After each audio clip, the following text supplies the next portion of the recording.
expresando mis saludos hacia el alcalde en primer lugar, agradecer la invitación, obviamente, al señor presidente de la agrupación Asociación Victoria Artis, nos prima Rosilla, señores concejales, colegas progresistas en estas graciadas, el público en general, ex alumnas, porque tuve la suerte de encontrarme con una ex alumna que es también de Cañete y es profesora de historia en el liceo acá en Cañete. Efectivamente, tal como mencionaba, los primas que yo me formé en mi enseñanza media en este liceo, y llevo el gusto y la pasión por la historia debido a la influencia de algunos de los docentes que tuve la suerte de tener como profesores en el establecimiento educativo. Particularmente recuerdo con mucho cariño al señor Sergio González, a María Fontealba, entre otros colegas, ¿no es cierto?, colegas ahora en esa carrera que tuve la oportunidad de tener como profesores. Así que mis agradecimientos por la formación recibida y por educar y fortalecer el gusto por la historia, ¿sí? El tema que yo voy a presentar es un tema en realidad bastante poco explorado dentro de lo que es la historiografía colonial. Y no lo digo con afán de pedantería, sino que efectivamente se hacía entre otras cosas porque es un tema donde existe muy poca bibliografía, muy pocas fuentes. Y aquí, como estamos también en presencia de otros expositores que son historiadores, sabrán que la base de la construcción del conocimiento de la historia se basa precisamente en la revisión documental y en la existencia de fuentes, donde podrá tener muchas interpretaciones respecto a los fenómenos, pero finalmente aquellos tienen que ser ratificados por la documentación que permita efectuar una adecuada interpretación del fenómeno que se quiere interpretar o investigar. Este tema en particular formó parte de mi tesis de maestría hace ya un buen tiempo. Pero por esas cosas de la vida, en el transcurso del desarrollo de mi investigación doctoral, a muchos de mis profesores les llamó la atención este tema en particular y por qué no había continuado en la investigación de doctorado, la investigación sobre este fenómeno tan específico, ¿no es cierto?, y tan particular de los procesos de conquista y colonización americanos. Y a propósito de eso, en algunas tertulias y en algunas conversaciones con algunas colegas españolas, particularmente mi directora de tesis doctoral, finalmente esto terminó siendo transformado en una línea de investigación dentro de un proyecto conjunto con colegas españoles específicamente y apoyado por el Ministerio de Educación y Cultura, ¿verdad? Así que esperamos que en el transcurso de 1 o 2 años más podamos tener una publicación conjunta chileno-española sobre estos temas en general. Así que con el tiempo ha ido revitalizándose el tema. ¿Sí? Lo primero que yo quisiera decir en relación a este tema en particular es que está centrado y enfocado específicamente en el periodo colonial. Si bien yo soy una convencida de que el tema del cautiverio en general es un tema que se proyecta también hacia el siglo XIX, particularmente en el periodo postrepublicano y específicamente durante la etapa de ocupación definitiva de los territorios ubicados al sur del Biobío, el tema del cautiverio vuelve a aflorar muy fuertemente, ¿verdad? Particularmente, sí ahora en una dinámica distinta que tenía que ver con los mecanismos de mediación entre la sociedad chilena y la indígena, mapuche específicamente, a partir de los descendientes muchas veces de cautivos que fueron tomados, ¿no es cierto?, o que se fueron incorporados a la sociedad indígena mapuche desde 1600-1598 en adelante. Los destinos en realidad de los cautivos son bastante particulares y nos vamos a dar cuenta en el detalle de la explicación. Yo espero ser lo suficientemente sucinta como para poder entregar una visión general del fenómeno y poder abrir en realidad más que una discusión erudita sobre el tema, un espacio de diálogo y de conversación con ustedes sobre este tema, ¿sí? Y aquí algo que yo quisiera destacar. Nosotros en las universidades quisiéramos tener muchas veces figuras como las de los primos conocidos que tuvieran, ¿no sé?, la capacidad de levantar, organizar grupos, establecer asociaciones, proyectarlas en el tiempo, ¿verdad?, y tener esta convocatoria. Así que eso es probablemente meritorio. Quiero destacar, no quiero que se me pase la ocasión de decirlo. Yo he estructurado mi exposición de acuerdo a la diapositiva que ustedes están viendo en este minuto en 5 puntos fundamentales. El primero, que tiene que ver con una visión y una entrega de antecedentes generales sobre el tema. El segundo punto, que tiene que ver con la entrega de algunos datos, que efectivamente dicen las fuentes, por lo menos las que yo he logrado recabar a lo largo de este tiempo de investigación y que ahora he empezado a retomar para ver si es que en algún minuto en estos vericuetos, ¿verdad?, algún papel nuevo aparece que nos entregue nuevos antecedentes sobre el tema. Para luego pasar al análisis específico de lo que son los discursos respecto al fenómeno del cautiverio en general y de la visión de la cautiva en particular. Porque para el periodo de la historia colonial chilena, ¿no es cierto?, lo que más conocemos alcanzé a saber yo en mi formación de pregrado en la universidad, eran los relatos respecto del cautiverio feliz, ¿sí? Y alguna que otra mención que aparecía en las crónicas en relativa a este fenómeno, pero en general quedaba subsumido dentro de lo que era la interpretación general de las relaciones fronterizas para el periodo de la colonia. Y luego entrábamos ya de lleno en lo que era el análisis del comercio, las relaciones militares, etc. Y estos eran temas difusos, ¿sí? En ese sentido también creo que merece una mención especial la aproximación, la posibilidad de investigar estos temas, la apertura de muchas visiones respecto a los temas fronterizos, los temas coloniales, particularmente liderada por historiadores tan notables que han estado aquí compartiendo con ustedes en estos mismos espacios de conversación, en verdad, como don Sergio Villalobos, nuestro Premio Nacional de Historia hace unos años atrás, ¿verdad? Rolf Fester, Guillermo Muñoz, aquí yo veo al doctor Retamal, ¿verdad? Entonces, creo que eso es interesante también señalarlo, es decir, este es un espacio de conversación sobre historia, de posesión sobre temas históricos, ¿no es cierto?, que está muy vigente, ¿verdad?, dentro de lo que es la academia. Luego, en un cuarto punto, yo pretendo pasar a lo que son los mecanismos y agentes de mediación y de rescate de las y los cautivos. Es decir, una cosa es hablar sobre cautiverio y otra cosa es saber qué pasó con ellos efectivamente, para finalmente terminar proponiendo lo que a mí me parece son algunas ideas generales respecto de cómo se ve el fenómeno, cómo debiera interpretarse y cuáles son las proyecciones que tiene el tema en general. Partamos por lo primero. Lo primero que a mí me gustaría decir es que el tema del cautiverio no es un tema exclusivo de la realidad histórica de la conquista y la colonia de Chile. Es un fenómeno que cruza también de manera transversal a otras sociedades latinoamericanas. El tema del cautiverio particularmente para nosotros tiene mucha significación cuando uno lo estudia, lo que ocurre al otro lado de la cordillera de los Andes, específicamente en el territorio argentino. Hay un historiador, Fernando Peré, que escribió hace un tiempo atrás un estudio muy interesante donde analiza el fenómeno del cautiverio para América en general y Chile en particular, ¿sí? De lo que da cuenta precisamente de lo que yo acabo de decir, de que este no es un fenómeno exclusivo, sí es un fenómeno que está directamente relacionado con la generación de contextos de violencia y de conflicto dentro de espacios cruzados por tensiones, ¿no es cierto?, como son los espacios fronterizos, particularmente el espacio que nosotros analizamos de la Araucanía. Yo me voy a referir específicamente a lo que ocurre con la condición de la toma de cautivas y de cautivos posterior al alzamiento general, ¿no es cierto?, del año 1598. ¿Sí? Es un fenómeno que, por lo tanto, en ese contexto también tiene que ser entendido como una realidad en una doble dimensión. Aun cuando esta exposición versa específicamente sobre la condición de las cautivas, que digamos criollas y españolas, como bien señalaba el profesor Clima Cormosilla, en el contexto de estas relaciones conflictivas entre la sociedad hispana y la sociedad mapuche para el periodo de conquista y colonización, este es un fenómeno que también afecta a la sociedad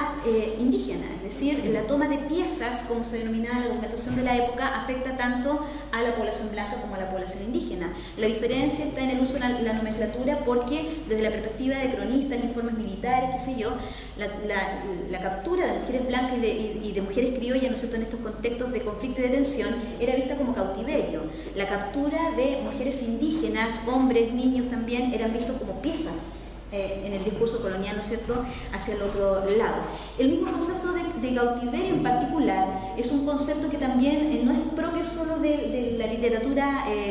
de la conquista y la colonia americana, sino que es más bien un concepto que se utiliza para describir una realidad y que era aplicado en Europa, ¿no es cierto?, para describir lo que sucedía particularmente en la interacción entre la sociedad hispana y la islámica, particularmente a partir del proceso de invasión, ¿no es cierto?, en el siglo XI por parte de los musulmanes a la península ibérica, por ejemplo. Y también hemos dicho interesante de que muchas veces el tema del cautiverio y la justificación, por ejemplo, de la recaudación de recursos para la liberación de cautivos en América terminaba siendo destinada fundamentalmente al rescate de cautivos en Europa,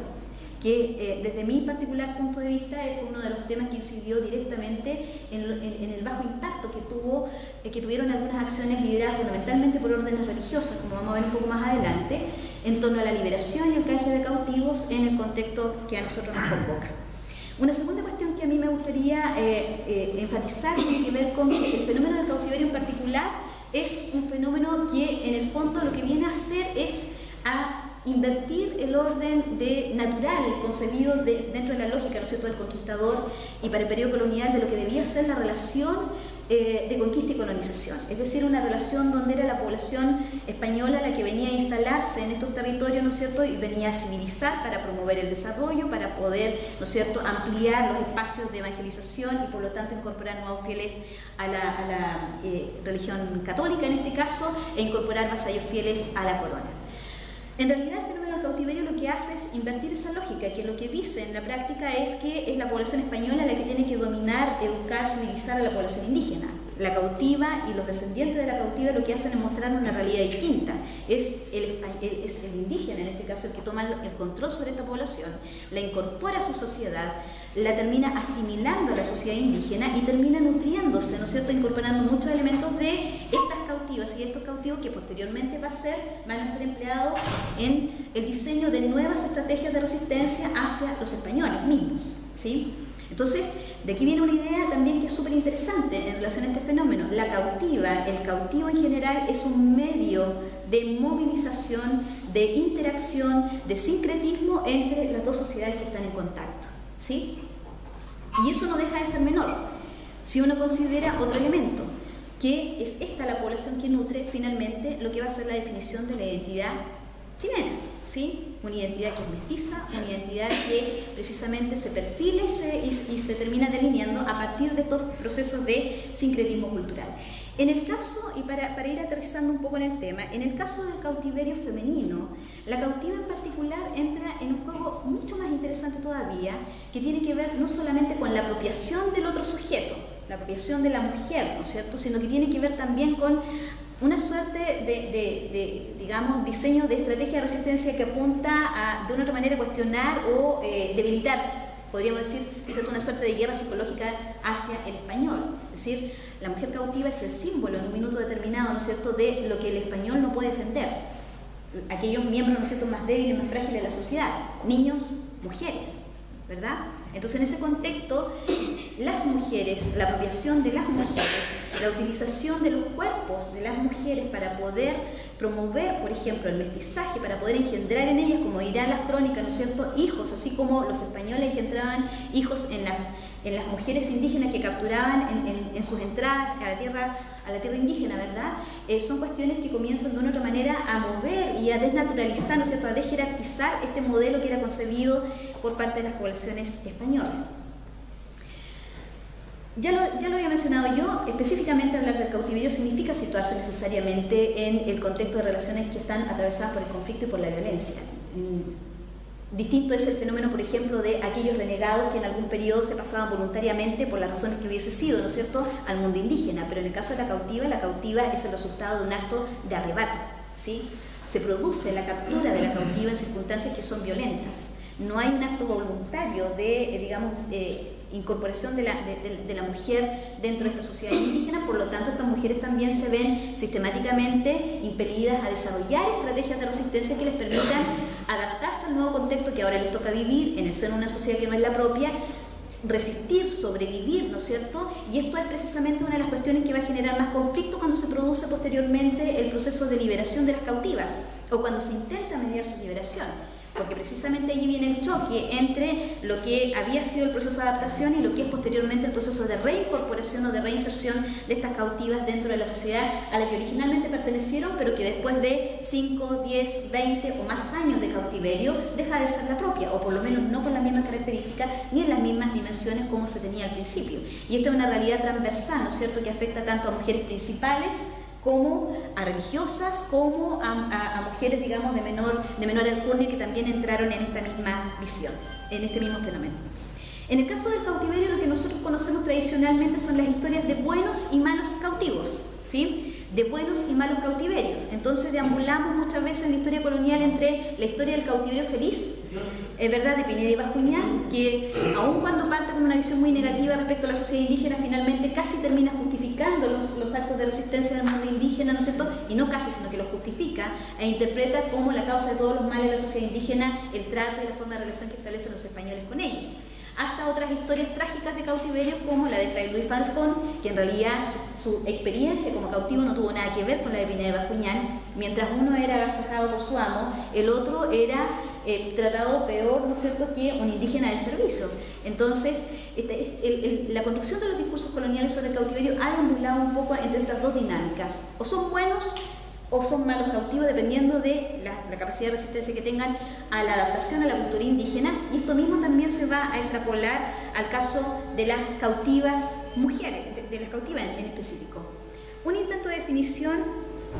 que me van a permitir la arrogancia, pero esto efectivamente forma parte de algunos de los escritos sobre este tema que he logrado publicar, y donde intento hacer una suerte de definición de lo que desde mi perspectiva es el cautiverio, ¿sí? Y que resume un poco las ideas que he planteado aquí en este minuto. El cautiverio, desde mi perspectiva, es un fenómeno que afectó transversalmente a la sociedad colonial asentada dentro de los espacios fronterizos. Para mí es una realidad que es muy particular del espacio fronterizo y que está cruzada por estas relaciones de tensión, de conflicto entre grupos que están en contacto y que necesariamente van a influir unos en los otros.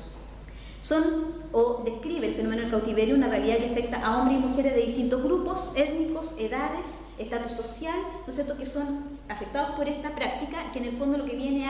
es a desordenar, es un desorden, es una inversión de la jerarquía en la concepción de la lógica de los modelos, ¿no es cierto?, dominación colonial particularmente, ¿sí? Es por tanto una práctica que transgrede en alguna medida, y los efectos de esta práctica efectivamente, ¿no es cierto?, van a generar un cambio en la discursividad, incluso en los mecanismos de relación entre la sociedad hispana y la mapuche. Si uno comienza a analizar, por ejemplo, lo que comienza a suceder desde la instauración de proyectos políticos como la guerra defensiva o los mismos parlamentos, uno comienza a descubrir de que las y los cautivos, particularmente el discurso sobre las cautivas, forman parte de las negociaciones siempre, por lo menos en los parlamentos del siglo XVII y en un porcentaje interesante en los del XVIII, ¿verdad?, que es el siglo de oro para muchos historiadores y antropólogos del mundo indígena, por el tema del comercio y la fuerza militar que adquieren y la autonomía que adquieren también dentro del espacio fronterizo, y por la movilidad que tienen a este y al otro lado, ¿no es cierto?, la cordillera de los Andes. Entonces, los cautivos pasan a ser una pieza fundamental de intercambio, de negociación política, de desarrollo de la diplomacia entre el mundo indígena y el mundo español, ¿sí? E incluso, ¿no es cierto?, es objeto de preocupación por parte, posteriormente, de los primeros gobiernos durante el periodo republicano. Si uno analiza, por ejemplo, cómo se van perfilando algunos bandos de buen gobierno en el siglo XVIII, tienen que ver efectivamente, casi directamente, ¿verdad?, aunque no lo mencionan en forma explícita, pero tienen que ver casi directamente con los efectos de estas prácticas y con los efectos que genera el mestizaje, ¿no es cierto?, desarrollado a partir de esta lógica y de este fenómeno en particular para el mundo fronterizo. Eso específicamente. Ahora, ¿cuáles son las características generales del fenómeno del cautiverio dentro del mundo mapuche? Primera cosa que a mí me gustaría destacar en relación a esto es que el fenómeno del cautiverio, en el caso de la toma de cautivas por parte del mundo indígena respecto del español, es que es selectivo. No es, si bien en los procesos de incursiones se puede tomar masivamente población como prisionera y que posteriormente van a ser reducidos al cautiverio, en la práctica los mapuches nunca se quedaron con todas aquellas personas que tomaban el cautiverio. Había, digamos, cierto mecanismo de selección, por así decirlo, ¿cierto?, para presentarlo en efectos gráficos. ¿Qué era lo que se buscaba? Mano de obra, ¿sí?, para el desarrollo de actividades ganaderas, de recolección, más adelante, ¿no es cierto?, agrícolas, pero fundamentalmente mano de obra. En la época, ¿no es cierto?, de desarrollo del comercio fronterizo, y esto lo ha analizado con bastante particularidad Leonardo León, que también estuvo en estas garciadas hace un tiempo atrás, ¿no es cierto?, en algunas de sus versiones, el tema de la elaboración de tejidos, de la elaboración, ¿no es cierto?, de productos derivados precisamente de las actividades domésticas desarrolladas esencialmente por mujeres, era muy importante, y en ese contexto también las y los cautivos desarrollaban un rol importante allí. Los cautivos también eran seleccionados para ser incorporados dentro del desarrollo de los mecanismos de negociación, como yo decía, como piezas de intercambio, de canje, ¿no es cierto?, con fines políticos. En los parlamentos se establecía, por ejemplo, que se liberaban tantos cautivos, normalmente hombres, las mujeres casi nunca las querían canjear ni liberar, y ya vamos a ver por qué.